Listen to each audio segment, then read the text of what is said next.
Hey everyone, welcome to Dream India online classes, and this video is for class 7 and we are doing lesson first in English. So what is our lesson first? It is Daffodils. This is a poem written by William Wordsworth. So when it was written in 1802. इसके जो writer हैं वो है William Wordsworth. सो क्या है इस poem में basically? The poem is written by William Wordsworth. In this poem, the poet describes the beauty of daffodils. इस पोएम में जो पोएट है उसने डैफोडिल्स की ब्यूटी को डिस्क्राइब किया है. अब डैफोडिल्स क्या होते हैं? डैफोडिल्स जो होते हैं ये एक तरह के फूल होते हैं. ये कैसे फूल होते हैं? जैसे आप देख सकते हैं कि इस तरह की इनकी जो पत्तियाँ होती हैं इनका कलर गोल्डनिश टाइप का होता है. तो ये एक तरह के फूल होते हैं. You know, a daffodil plant has a leafless stem. Let's read what poet is saying about the natural beauty of the daffodils. So ये क्या होते हैं? ये leafless stems वाले होते हैं. इसमें अब हम आगे देखेंगे कि किस तरीके से पोएट ने इसकी नेचुरल ब्यूटी को बताया है. I wandered lonely as a cloud that floats on high over wells and hills, when all at once I saw a crowd, a host of golden daffodils. So यहाँ पे I कौन है? यहाँ पे I है पोएट है. तो poet क्या कह रहा है कि जब वो एक बार झील के किनारे घूम रहा था मतलब कई बार हम लोग फ्री होते हैं तो घूमने जाते हैं एकदम से, जैसे होता है ना भटक रहे हैं यहाँ वहाँ, एमलेसली घूम रहा था. तो वह घाटियों और पहाड़ियों पे पहुंचा तो वहाँ पे उसने क्या देखा कि आकाश के तैरते हुए जो बादल हैं वो उनके जैसा घूम रहा था, बिल्कुल फ्री होके घूम रहा था. तो उसकी नज़र कहाँ पड़ी? उसने अचानक से एक झील देखी जहाँ पे बहुत ज़्यादा क्वांटिटी में क्या थे? आपके डैफोडिल्स थे. और वो कैसे थे डैफोडिल्स? वो बिल्कुल अच्छी सारी बहुत लंबी क्वांटिटी में थे. अब हम आगे देखते हैं. Beside the lake, beneath the trees, fluttering and dancing in the breeze, continuous as the star that shine and twinkle on the milky ways.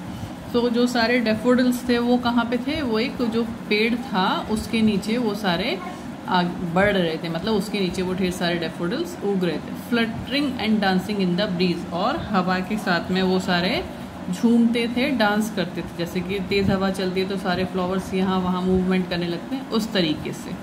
Continuous as the stars that shine and twinkle on the milky ways. और किस तरह से लग रहा था वो दृश्य? वो ऐसा लग रहा था जैसे कि गैलेक्सी और मिल्की वे में ढेर सारे तारे टिमटिमा रहे हों, चमक रहे हों. They stretched in never-ending line along the margin of a bay. 10,000 saw I at a glance, tossing their hands in sprinkling dance. So जो डैफोडिल्स थे वो कहाँ पे थे?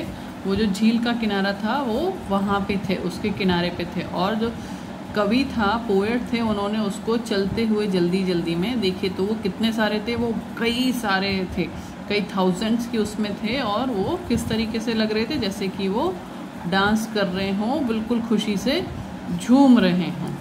अब हम नेक्स्ट देखते हैं. The babes beside them danced, but they outdid the sparkling waves in glee.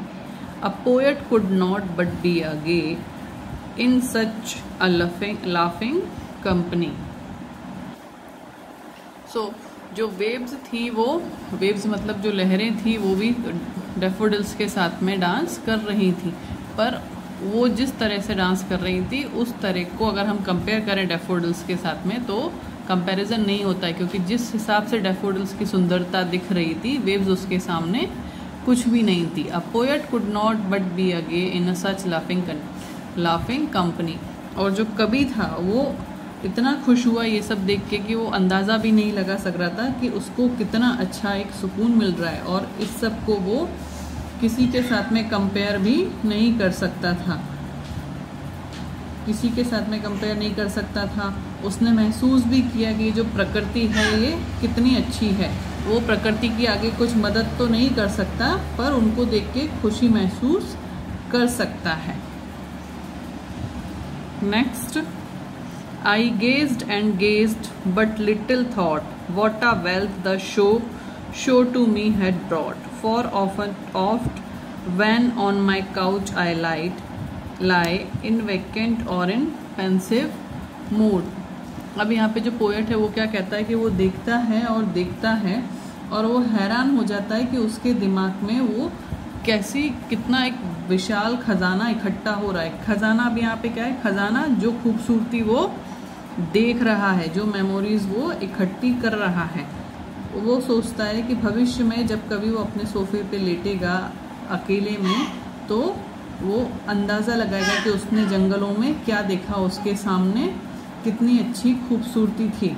जब भी वो कभी वास्तविक दुनिया से दुखी होगा तो ये सारी चीज़ें याद करके मानसिक शांति अपने आप को देगा.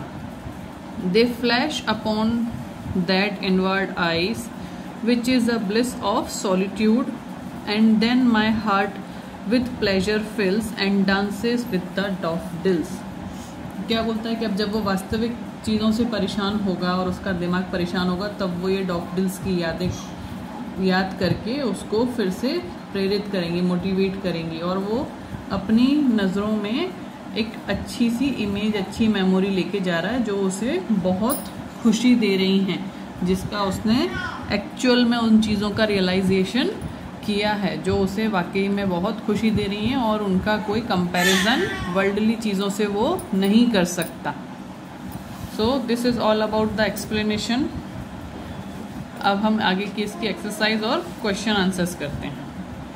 सो एक्सप्लेनेशन हमारा हो गया. अब हम अपना क्लास वर्क देखते हैं. वर्ड मीनिंग्स हैं, ये आपको अपनी नोटबुक में लिखना है. Then exercises. अब हमारे चूज द करेक्ट ऑप्शंस हैं. तो फर्स्ट देखिए, in this poem what does the poet compare the daffodils to. Daffodils को किससे कंपेयर किया गया है? डैफोडिल्स को स्टार्स से कंपेयर किया गया है. What accompanied the daffodils while they danced in the breeze. किसकी तुलना की गई है? कौन उनके साथ में डांस कर रहा है? The stars in the sky. जब वो ब्रीज के साथ डांस करते हैं तब the stars in the sky. The last stanza, the inward eyes, refers to the part of our mind that helps us to recall thoughts and memories. Now fill in the blanks. ये आप पीछे से भी देख लीजिएगा, लिखे वहीं से इसको कंटिन्यू कर लीजिएगा.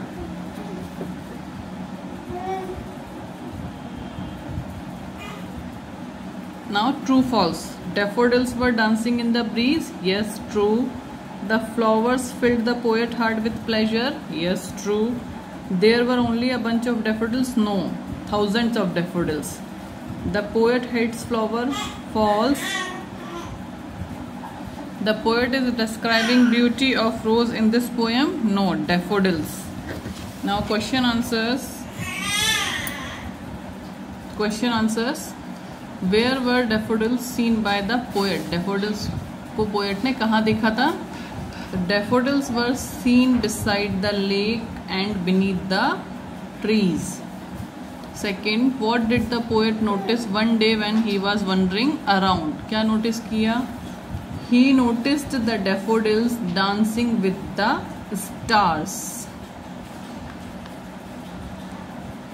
What does the poet mean by the word inward eyes? क्या मतलब था? इसमें देखिए, it means a part of our mind that helps us to recall thoughts and memories. Now last question. What cheers the poet when he is sad or worried about something?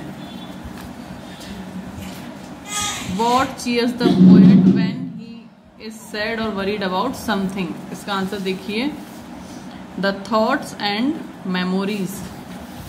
सो ये आपके answers हैं. Exercises हमने book में कर ली हैं. Explanation आपको बता दिया गया है. Still if you have any doubt you can drop a message in the group. So will try to clear it.